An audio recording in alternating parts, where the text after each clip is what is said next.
ever spent your time wishing that life was different? Perhaps if you were more optimistic, you would be much happier and you would never miss out on any opportunity. Well, that was me. When I was young, I had a strong sense of childlike wonder, and I used to think that if I was born into the royal family, I would never have to struggle, and my life would probably be so much more meaningful in some way, as if my current life is not worth living. Here's the thing. You are punishing yourself by keeping yourself in a constant state of mental torture that's preventing you from living your best life.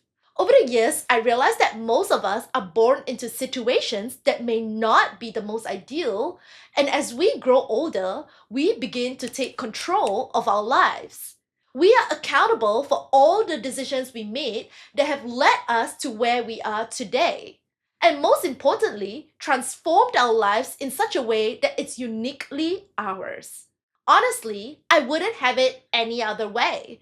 I wouldn't trade my life with anyone else because I would no longer be me. The biggest mistake that anyone can make is thinking that we have all the time in this world, but unfortunately, we don't. Let's be real, life is relatively short. If you don't know what to pursue in life right now, always pursue yourself. Pursue becoming the healthiest, happiest, most confident, and fulfilled version of yourself. Eventually, the right path will reveal itself in time. The golden question is, what is the right path? Well, it may look different for everyone, but there is a universal indicator that you are on the right path, where everything works out in the best way possible. And that is the path of least resistance. Here's why. The path of least resistance is a fundamental principle that explains why nature works best when it encounters less opposition, just like how rivers flow around the mountains, not through it. However, most people have built their lives around never settling for the path of least resistance because they have to work multiple jobs to survive in this economy. While some people assume that it means taking the easy way out by doing nothing all day and expect life to reward you. No, it doesn't work that way. In fact, the path of least resistance doesn't mean you should avoid stepping out of your comfort zone or give up when times are hard. It means you know when to surrender to the natural flow of life and trust yourself in the process. You are able to see and accept things for what it is, including things you cannot change and things that are out of your control. It's about eliminating unnecessary struggles along the way and focus on what truly matters with maximum efficiency. Basically, you stop trying to predict every possible outcome. You stop living in fear, stress, or anxiety because you have complete faith that things always unfold for your highest good. Besides that, the path of least resistance enables you to use your intuition and wisdom to deal with challenges. Let's be real, life is hard. Either way, you get to pick your battles and choose the unconventional path where you genuinely accept both the good and bad, also known as the yin and yang of life. The path of least resistance doesn't mean you will experience less obstacles. It just means you are doing something right, something that excites you and keeps you going. When you know what you want and you want it bad enough, you will find a way to get it. By simply allowing yourself to exist without pressure, you'll be surprised that the right people and the right opportunities will just gravitate towards you without you desperately looking for it. There will be seasons in your life where you may be waiting for a breakthrough. It can take weeks, months, or years, and the problem is most people would feel a sense of bitterness in that process. This is when contentment comes into play. It's not about giving up on what you want, but it's about refusing to let the waiting make you a bitter person. It's about refusing to let the gap between where you are and where you want to be steal your joy and peace in the present moment. On the other hand, the path of most resistance often translates to more misery because most of the time, the resistance itself comes from our ego, which is shaped by the world around us.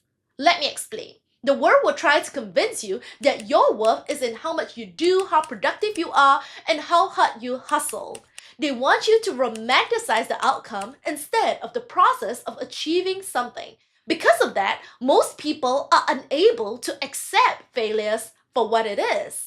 We manipulate our minds to resist facing any form of discomfort that feels like failure. Because the world has taught us that failure is unacceptable. The truth is, when we take things too personally, we tend to associate failures with our identity, and we may see it as something wrong with us when it's just another life lesson to learn. Failing is not a crime. Very often, when you choose to take the path of most resistance, it's because your mind believes the shame and possible consequences of not taking it, so you will do whatever it takes to avoid facing it. For instance, we may have outgrown the environment we're in, but due to sentimental reasons, we choose to stay despite knowing that it's no longer serving us. Trust me, I've been there. I used to stay in a relationship way longer than I should because I had no one else in my life. For 6 years, he was my only support system, so I couldn't imagine ending it and having to start all over again with someone new. In fact, it was never about the fear of being alone because I truly enjoy having my own space. It took me a long time to realize that it was the shame of breaking up, making me feel like a failure in love. Ever since I was a baby, I grew up without a father, and the last I heard of him was that he never wanted me as his child. Instead, he wanted to sell me away and get rid of me. This is why I'm a strong advocate for women to marry well, which I've talked about it in my previous episode. Take your time and choose wisely so you never have to look back regretting the choice you have made. Unfortunately, the trauma stayed with me throughout my 20s, and only after I ended the last relationship, that's when everything clicked. Ultimately, your intuition will know when you are taking the path of most resistance because you will always feel like life is full of struggles, but it's actually your ego resisting the discomfort from change.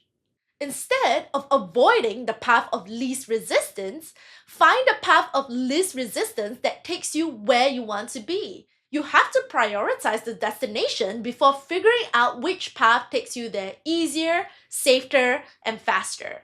If you're unhappy, you should start by admitting to yourself why you're unhappy. I know it's much easier to look for distractions to keep yourself busy. I used to drink and party a lot just to convince myself that I was happy, but trust me, nothing will ever change. If you really want to change your life, you have to be brutally honest with yourself before you can do anything about it. Tony Robbins once said, "Change happens when the pain of staying the same is greater than the pain of change." In life, I believe there are solutions to every problem as long as you are committed to finding it. Very often, we know the changes we need to make, but we delay in taking actions because we are simply not ready to face the consequences. And that's okay, because as humans, we need time to process things mentally and emotionally. For instance, you found out that your partner has cheated on you, but you decided to stay and work things out. You may have tried really hard to forgive him without realizing that you are holding on to grudges the whole time, and you are starting to notice that you are not as happy as you used to be. Sometimes we have to cut off certain things or people that we are supposed to let go in order to create space for our own happiness. And I know it's easier said than done, so this is why we have to give ourselves compassion and grace to move through periods of darkness where you are battling with self-doubt and uncertainty. Or there is another option. You can just wake up one day and decide, I am done being unhappy. I don't need a new year. I don't need a rock bottom. I don't need anyone's permission to be happy. Eventually, you'll realize that you are not stuck, but you are just one decision away from a different reality. This brings me to my next point. If you want to heal, you need to start paying attention to the role you play in your own suffering. Let's be real, our minds can be our worst enemy. It's never easy to confront our role in our own suffering, but the temporary discomfort we face is the price we pay to live a life that's highly authentic, conscious, and free. For instance, if you're always rude to others and you complain that you're losing family and friends, you are failing to see how your actions have impacted others and how it contributes to your reality. When we allow ourselves to be curious about the choices that keep us stuck in unhealthy patterns, we open the door to accountability. Though it will definitely stir up a lot of grief and anger about the past, it's important to acknowledge our courage in facing what's no longer working. At the end of the day, you are doing better than you think. I know it doesn't always feel like it. I know there are days when you question if you are making any progress at all, but trust me, you are. You wake up every day and push through even when your mind is telling you to stay in bed. You make decisions to protect your peace even when it means letting go of comfort. You have shown up in quiet, courageous ways that no one else saw, and just because it's not loud doesn't mean it's not powerful. Sometimes just making it through the day is a win. Thank you for watching and click to subscribe if you enjoy my content. Bye!